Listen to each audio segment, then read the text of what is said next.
Di sebuah gunung tinggi di Papua, ada tambang emas terbesar di dunia, nilainya triliun dolar.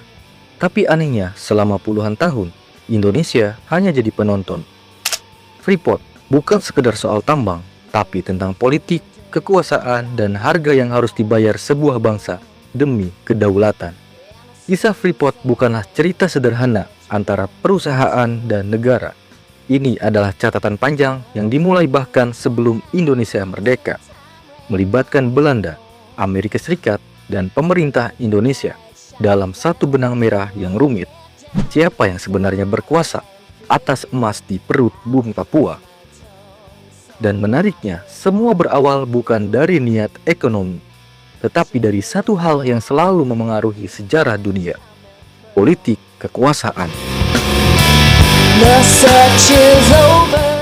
Sebelum Soeharto, sebelum kontrak tambang, bahkan sebelum Indonesia punya kendali atas Papua, gunung emas itu sudah ditemukan. Tapi siapa yang menemukannya? Dan kenapa penemuan itu bisa mengubah arah sejarah ekonomi Indonesia selamanya? Tahun 1936, seorang geolog Belanda bernama Jan Jacques Dozy dikirim untuk menjelajahi pegunungan di Papua. Dalam perjalanannya, ia menemukan sebuah gunung yang aneh, puncaknya berkilau dengan batuan yang mengandung tembaga dan emas.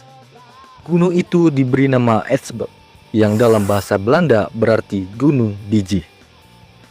Dozy menulis laporannya, tapi karena saat itu dunia sedang memasuki masa Perang Dunia Kedua, catatannya hilang di arsip Belanda.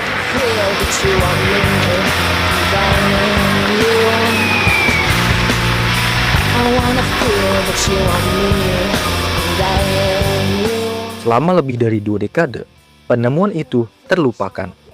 Sampai akhirnya, laporan itu ditemukan kembali oleh para geolog Amerika dari Freeport Sulphur Company pada tahun 1959. Mereka melihat satu hal, yaitu peluang. Sebuah gunung dengan cadangan mineral raksasa, dan wilayahnya kini menjadi bagian dari Indonesia yang baru berdiri, negara yang masih rapuh dan mudah diajak negosiasi.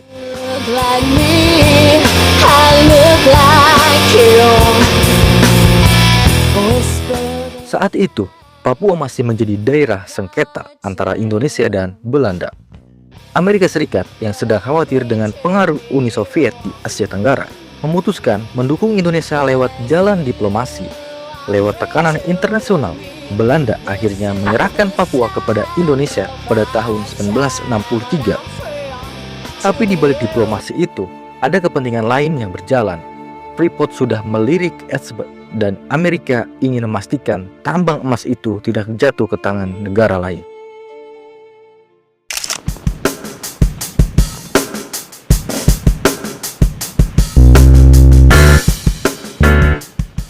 Presiden Soeharto baru saja naik ke tampuk kekuasaan. Pemerintahannya sedang butuh pengakuan dunia dan investasi asing. Dan disitulah Freeport masuk dengan proposal kerjasama. Kontrak pertama ditandatangani dikenal sebagai kontrak Karya 1. Freeport menjadi perusahaan asing pertama yang resmi menambang di Indonesia setelah masa Soekarno. Tapi ada satu hal yang banyak orang tidak tahu. Kontrak itu ditandatangani 1 tahun sebelum Papua resmi diakui sebagai bagian dari Indonesia lewat penentuan pendapat rakyat atau PPRA pada tahun 1969. Artinya, tambang di tanah yang belum sepenuhnya diakui itu sudah dijual sebelum rakyat Papua benar-benar bicara. Tahun 1973, Freeport mulai beroperasi secara penuh di tambang Etsberg. Dalam waktu singkat, ribuan ton emas dan tembaga diangkut keluar dari Papua setiap tahun. Sementara di Papua, jalan menuju tambang dibuka, tapi sebagian besar masyarakat asli tetap hidup dalam kemiskinan. Namun pemerintah saat itu melihat Freeport sebagai simbol kemajuan. Freeport membayar pajak, menciptakan lapangan kerja, dan dianggap pendukung pembangunan nasional.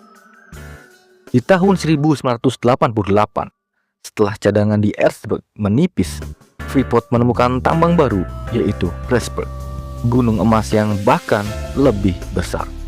Dari situlah Freeport menjadi tambang emas terbesar di dunia. Tapi pertanyaannya tetap sama. Apakah Indonesia benar-benar diuntungkan?